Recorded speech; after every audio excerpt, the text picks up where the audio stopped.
isn't the Hunchback of Notre Dame himself. How's it gonna sound tonight? Great. Huh? Better than it has in days. Well, what was life like on the road then, you know, on that tour? Hectic, hard, sleepless, driving, crazy. Are you talking to me?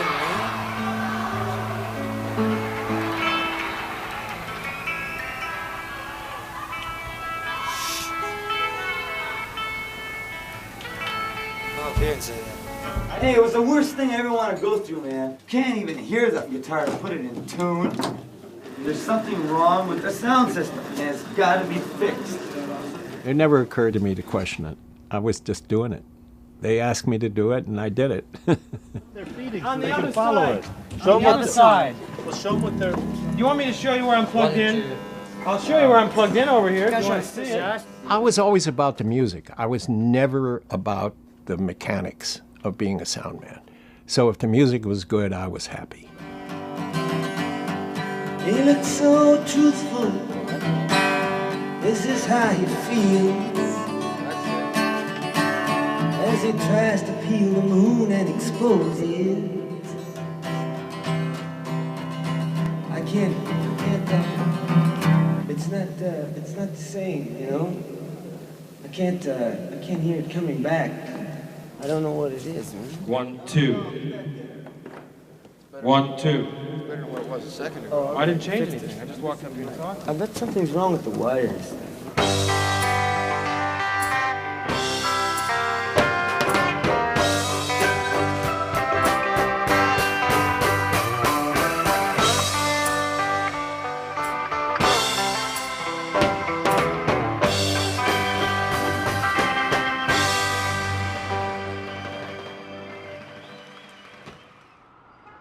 I lived in a fifth-floor walk-up on Bleecker Street, right across the street from where the village gate was.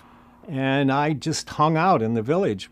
And I met Bob for the first time when he was just playing folk music and hanging out. My friend introduced me to the new owners of the Gaslight. They had me put in the sound system, and then somebody said, well, Dylan's going to premiere a bunch of songs in after hours, and you should come and tape it. The atmosphere was so wonderful in the Gaslight, and it had a special quality that studio recordings could never have. Oh, where have you been, my blue-eyed son? Where have you been, my darling young one? It was just overwhelming. I mean, I had seen all kinds of people perform, and nobody gave me chills like that. Nothing even came close to it. Tito, listen, we seem to have a problem. I'd done a lot of live sound work for Grossman. When it came time for Dylan to go on tour, Grossman asked me to build the sound system, and I said yes. Oh, I need an electrician. My power's all gone. It's Richard's power, man. Come on. I fit perfectly into that situation because I was really a kind of hi-fi purist as far as sound is concerned. Richard's power. Give him his power back. Let's have power! I had no rehearsals with Dylan because I was busy getting the gear together and setting it up. Hey, Dick. I built the sound system. I had to make up the cables, and I had to connect everything, and I had to put it into the road cases and get it on the plane. It was shipped to Honolulu. The first time I used the whole sound system was on the stage in Honolulu. And I was still soldering wires on the stage in Stockholm. I remember that very well. Okay, just give me time to get across the other. Okay. I mean, I barely had time to get everything set up at every venue we were at. I knew that he'd been performing electric, but I had no idea that the second half was going to be what it turned out to be.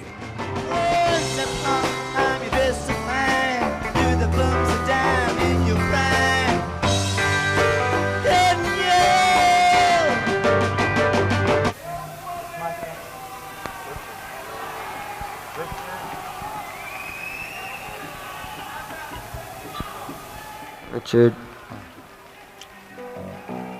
Everybody knew that they came to see the Bob Dylan that they were expecting.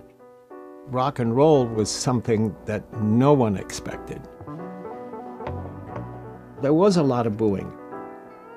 I mean, it was practically everywhere we went. The audiences were hostile. And the band responded to the hostility of the audience by playing more aggressively. You walk into the room with a pencil in your hand, see somebody naked, say, who is that man? The audience reaction, it was mystifying to everybody. It was mystifying to me. I can remember, like, why doesn't everybody think this stuff is as great as I do? The tapings began when we were in Europe because Bob wanted to make a movie. I stand by her roar and the lonely water. I stood there many times before this, you see. He wanted to make kind of a nouveau vague movie of the whole process. Nobody ever thought that those tapes would ever be issued in the way they're being issued. All the stuff that came from Paris is still being cleared through customs. There's nothing there? I can't believe it. It's a 7:30 show. And nothing is there now. That's right. Just the stuff that was left here. 2 speakers and the organ, and that's all set up, and the stage is all set up, but there's nothing else there. The gear was just the gear that I was used to using. It was good microphones. They were all individually mic'd. There was 1 microphone for everybody, maybe 2 microphones for Bob. Mine too?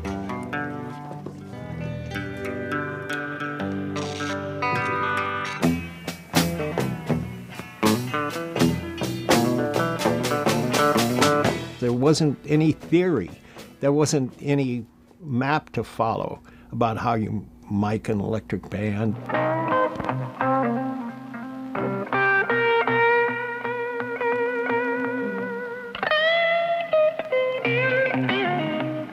It was just the way the music sounded on stage.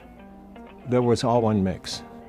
So I had to compromise. I mean, most of the concern was about the music and about the performances, and the recordings were just whatever went out into the hall. We all listened to the tapes afterwards. I made some changes, and it definitely got better. He was singing wonderfully and performing wonderfully, and the songs were very exciting, and I was wrapped up in that. I don't know, you put good microphones up in front of good music and it sounds good. Yes, but the joke was on me. There was nobody even there to call my bluff. I'm going back to New York City. I do believe I've had enough.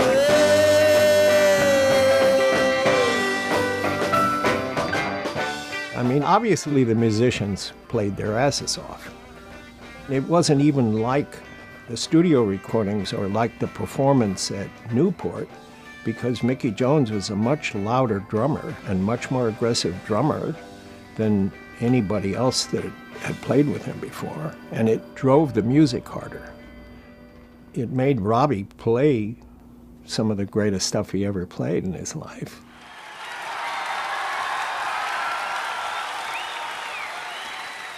The Paris show was problematic for any number of reasons.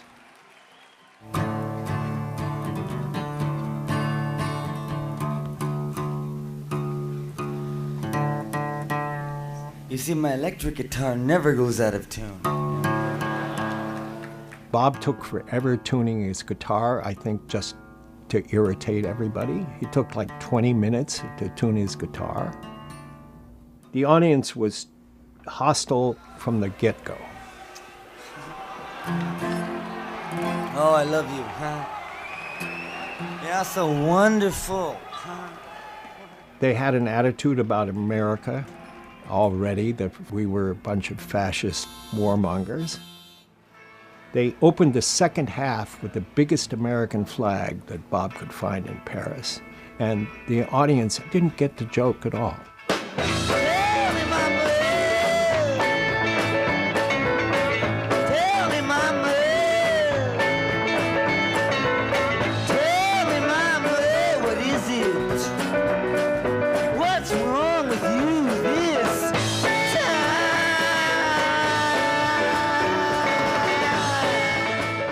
It was kind of dismissed. The recordings weren't very important. It broke my heart.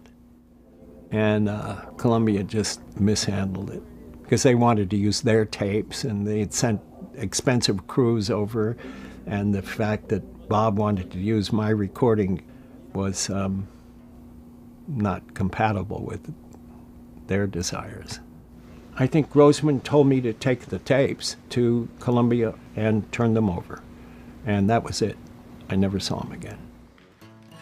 I wanted the tapes to sound good. I don't know why, because I didn't know till now that they would ever become anything. And I'm glad that it's getting appreciated after all this time. Just Louise and her lover so entwined, and these visions of Johanna that conquer my mind.